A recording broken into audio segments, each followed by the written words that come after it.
English fun कहले मजा with कहले सहित इंग्लिश कहले इंग्राजी फन विथ इंग्लिश कहले इंग्राजी सहित मजा पार्ट 1 कहले प्रथम अंश लेसन 1 कहले प्रथम पाठ काइट काइट कहले तुम मैंने जानी पे देख एपरी घुड़ी तुम देखी तो ओडिया आम कौन कहती घुड़ी कहती समस्ते तो एक्चुअल रे काइट कहले गुड़ी तेबे आज आम काइट पोएमटी को पढ़िबा सेशन 1 कहले प्रथम सत्र प्री रीडिंग प्री कहले पूर्व रीडिंग कहले पढ़िबा प्री रीडिंग कहले पढ़िबा पूर्वरु have you ever flown kites ते पिला माने प्रत्येक वर्ड मीनिंग गुडी को निम्न रे सगराइछि सेई गुडी को देखि तुमे बुझी परिबो हैव कहले अटेबा अछि यू कहले तुमे एवर कहले केबे फ्लोन कहले उड़ेबा काइट्स कहले गुडी have you ever flown kites तुमे केबे गुडी उड़ेइछो कि तो तुमे पिले केबे गुडी उड़ेइछो कि have you ever observed kites when they fly and they lie on the ground have कहले अटेबा अछि ऑब्जर्व्ड कहले देखिबा बा लक्ष्य करिबा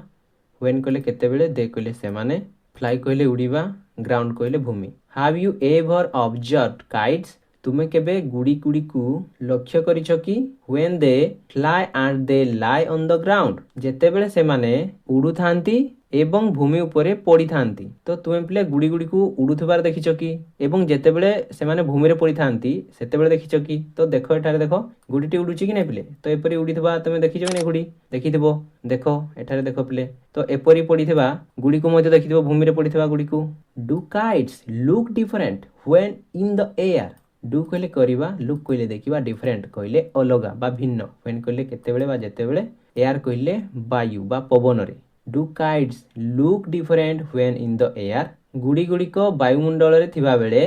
भिन्न देखा जानती कि भिन्न देखा जानती कि पिले do they also act differently दे कहले से माने डिफरेंटली कहले भिन्न do they also act differently से माने मध्य भिन्न भाव में कार्य करिथांती कि किबा अभिनय करिथांती कि तो एठारे पचार जाउछि see the two pictures of kites and guess see कहले देखो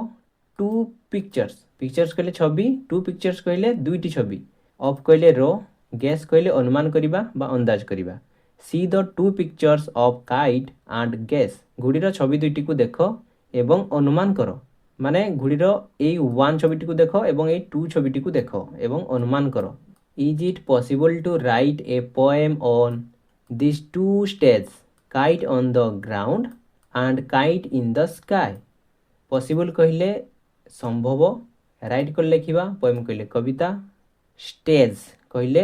अवस्था काइट ऑन द ग्राउंड कहले घुड़ी भूमि ऊपर देखो एठारे देखो play and kite in the sky कहले घुड़ी आकाश रे माने एठारे देखो पिले आकाश रे अछि कि नै उडुची कि नै पिले तो देखो एपरी तमे घुड़ी देखिथिबो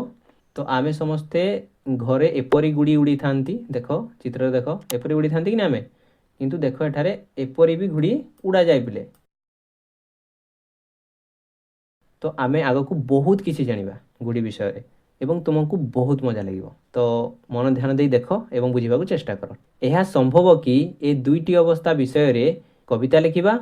घुड़ी भूमि उपरे एवं घुड़ी आकाश रे तो এই দুইটা অবস্থা বিষয়ে গোটে কবিতা লিখিবা সম্ভব কি পিলে let's read this poem and see let's कहले चलो रीड कहले पढ़िबा दिस कहले एही पोएम कहले कविता सी कहले देखिबा चलो ए कविताटी को पढ़िबा एवं देखिबा तबे चलो पिले ए कविताटी को पढ़िबा व्हाइल रीडिंग व्हाइल कहले जेते बेले बा समय रे रीडिंग कहले पढ़िबा व्हाइल रीडिंग जेते बेले पठन बा जेते बेले पढ़िबा व्हाइल रीडिंग कहले आ कोन हबो पढ़िबा समय रे तो आमे मोस्टली पढ़िबा समय रे कहिबा टेस्ट कहले पाठ्य विषय तेबे चलो आमे प्रथमे गीतटी को गाई नेबा तापरे सुंदर भाव रे प्रत्येक वर्ड मीनिंग रो सहित अति सहज रे बुझिबा a kite on the ground is just paper and string but up in the air it will dance and sing a kite in the air will dance and caper, but back on the ground is just string and paper. A kite on the ground. ए कहले गोटे kite कहले गुड़ी ता तुमे जानिछ ground कहले भूमि on कहले ऊपर a kite on the ground गुड़ीटी भूमि ऊपर तो देखो एटारे गुड़ीटी भूमि ऊपर अछि नै पिले ई just paper and string is କହିଲେ ଅଟେଇବା ଅଛି, ଜଷ୍ଟ କହିଲେ କେବଳ, ପେପର କହିଲେ କାଗଜ, ଗୁଡ଼ିଟି କାହିଁରେ ତିଆରି, କାଗଜରେ ତିଆରି, ତ ପେପର କହିଲେ କାଗଜ, ଆଣ୍ଡ କହିଲେ ଏବଂ, ଷ୍ଟ୍ରିଙ୍ଗ କହିଲେ ସୂତା। Is just paper and string, ଏହା କେବଳ କାଗଜ ଏବଂ ସୂତା। ମାନେ ଗୁଡ଼ିଟି ଯେତେବେଳେ ଭୂମିରେ ପଡ଼ିଥାଏ ସେତେବେଳେ କ'ଣ ଥାଏ, କେବଳ କାଗଜ ଆଉ ସୂତା ହିଁ ନଥାଏ। ତୁମେ କହିବ ସାର୍ ଆମେ ଅଠା ବି ଲଗାଉଛୁ, ହଁ ଅଠା ବି ଲଗାଉ, କିନ୍ତୁ ଅଧିକାଂଶ କ'ଣ ଥାଏ, କାଗଜ ଏବଂ ସୂତା ହିଁ ଥାଏ, ତ ସେଇ କଥାଟାରେ କୁହାଯାଇଛି। But up in the air, but କହିଲେ କିନ୍ତୁ, ଅଫ୍ କହିଲେ ଉପରକୁ, ଇନ୍ ଦ ଏୟାର କହିଲେ ପବନରେ। ତ ଦେଖ ଏଠାରେ ଦେଖ ପବନରେ, ଆକାଶରେ ଅଛି। But up in the air, କିନ୍ତୁ ଉପରେ ବାୟୁରେ,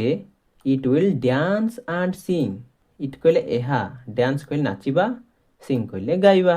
it will dance and sing, ଏହା ନାଚେ ଏବଂ ଗାଏ। ମାନେ ଯେତେବେଳେ ଭୂମିରେ ଥାଏ କେବଳ ସୂତା ଆଉ କାଗଜ ହୋଇନଥାଏ, ଏବଂ ଯେତେବେଳେ ବାୟୁରେ ଥାଏ ସେତେବେଳେ ଏହା କ'ଣ ହୁଏ, ନାଚେ ଏବଂ ଗୀତ ଗାଏ। ଏ କାଇଟ୍ ଇନ୍ ଦ ଏୟାର, ଗୋଟିଏ ଗୁଡ଼ି ବାୟୁମଣ୍ଡଳରେ, ୱିଲ୍ ଡ୍ୟାନ୍ସ ଆଣ୍ଡ କେପର, ଡ୍ୟାନ୍ସ କହିଲେ ନାଚିବା, କେପର କହିଲେ ଡେଇଁବା, ୱିଲ୍ ଡ୍ୟାନ୍ସ ଆଣ୍ଡ କେପର, ନାଚେ ଏବଂ ଡେଇଁଥାଏ। But back on the ground, but କିନ୍ତୁ, ବ୍ୟାକ୍ କହିଲେ ଫେରିବା, ଗ୍ରାଉଣ୍ଡ କହିଲେ ଭୂମି, but back on the ground, କିନ୍ତୁ ଭୂମି ଉପରେ ଫେରିଲେ,